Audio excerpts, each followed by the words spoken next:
This year I've been lucky enough to go on the Cymraeg mewn blwyddyn Sabbatical Scheme. I've been able to go to Cardiff University to immerse myself in the Welsh language. I was very excited because I've always wanted to become fluent in the language.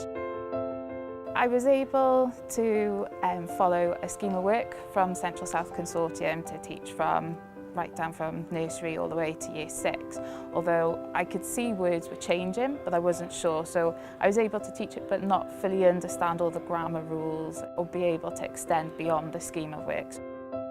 Although it could seem very daunting at first, taking a staff member out, letting them go for a year and wonder what's going to come at the end of it, but how can we teach the children and the next generation to be bilingual unless we make a change? And we chose Elizabeth. She's engaged completely with the course. She's training other staff members. She's supporting us with planning. She's mentoring and coaching along the way.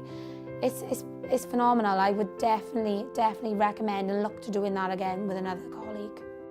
The course has been fantastic for me in becoming bilingual.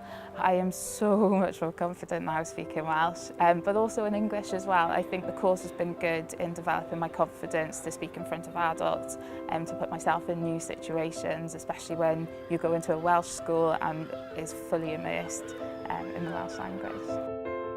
It will change the way I teach because now I'll be able to answer those questions when the children are curious as to why words change. So it'll be great to be able to explain those wonderful things about Welsh to them. The course has been the best thing in my career that I have ever done. It's given me so much more confidence, but also I feel ready to lead Welsh development in my own school. So it's definitely the best thing I could ever recommend.